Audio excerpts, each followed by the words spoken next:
ഞാൻ നല്ല ഹെൽത്തി ആയിട്ട് ഭക്ഷണം കഴിക്കുന്നുണ്ട്, പക്ഷെ വെയിറ്റ് ലോസ് ഉണ്ടാവുന്നില്ല, അല്ല വെയിറ്റ് ഗെയിൻ ഉണ്ടാവുന്നുണ്ട്. Let's fix it. നിങ്ങൾ നല്ല ക്ലീനും ഹെൽത്തി ആയിട്ടുള്ള ഭക്ഷണം കഴിക്കുന്നുണ്ട്, ഹോൾ ഫുഡ് എടുക്കുന്നുണ്ട്, ജങ്ക് ഒന്നും കഴിക്കുന്നില്ല, ആൻഡ് നോ പഞ്ചസാര, എന്നിട്ടും വെയിറ്റ് സ്കെയിലിൽ മാറ്റമൊന്നുമില്ല അല്ലേ?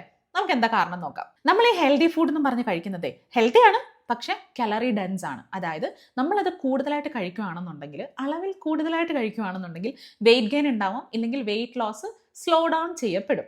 ഒരു എക്സാമ്പിൾ പറയാം. നമുക്കറിയാം നട്ട്സ് എന്നൊക്കെ പറയുന്നത് വളരെ ഹെൽത്തി ആയിട്ടുള്ള ഒരു ഓപ്ഷനാണ്. പക്ഷേ ഒരു ഹാൻഡ് ഫുൾ ഓഫ് നട്ട്സിൽ 150 to 200 കലറീസ് അടങ്ങിയിട്ടുണ്ട്.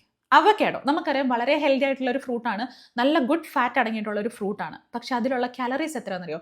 250 to 300 കലറീസ്. അതായത് നിങ്ങൾ ഒരു മെയിൻ മീൽ കഴിക്കുന്ന അത്രയും കലറി ഈ ഒരൊറ്റ ഫ്രൂട്ടിൽ നിന്ന് നമുക്ക് കിട്ടും. ഇനി ഡേറ്റ്സ്, ഈന്തപ്പഴം, ഒരു 3-4 ഈന്തപ്പഴം കഴിക്കുന്നതും ഒരു ചോക്ലേറ്റ് ബാർ കഴിക്കുന്നതിലും ഉള്ള കലറീസ് ഏകദേശം സെയിം ആണ്.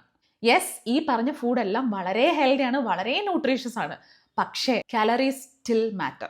അപ്പോൾ ഇവിടെ നമുക്ക് എന്തൊക്കെ ചെയ്യാന്നറിയോ? ഇങ്ങനെ മൈൻഡ്ലെസ് ആയിട്ട് കഴിക്കാതെ പോർഷൻ കൺട്രോൾ ചെയ്ത് കഴിക്കുക, നമ്മുടെ കാലറീസ് ട്രാക്ക് ചെയ്യുക. അത് മാത്രമല്ല, പ്രോട്ടീൻ ഫൈബറിൽ കൂടുതൽ ഫോക്കസ് ചെയ്യുക. അതുകൊണ്ട് തന്നെ നമ്മൾ ഒരുപാട് കാലറീസ് ഉള്ളിൽ ചെല്ലാതെ തന്നെ നമുക്ക് ഫുള്ളാണ്, അധികം വിശക്കാതെയൊക്കെ ഇരിക്കാനൊക്കെ അത് ഒരുപാട് ഹെൽപ്പ് ചെയ്യും. സോ ടു കൺക്ലൂഡ്, ഹെൽത്തി ആയിട്ട് കഴിച്ചാൽ മാത്രം പോരാ, അത് ബാലൻസ്ഡ് ആയിരിക്കണം, പോർഷൻ കൺട്രോൾ ചെയ്ത് കഴിക്കാനും പറ്റണം. അപ്പോൾ ഇതേപോലത്തെ ഇൻഫോർമേറ്റീവ് വീഡിയോസിന് വേണ്ടി ഫോളോ ചെയ്യാൻ മറക്കണ്ട കേട്ടോ. ബൈ.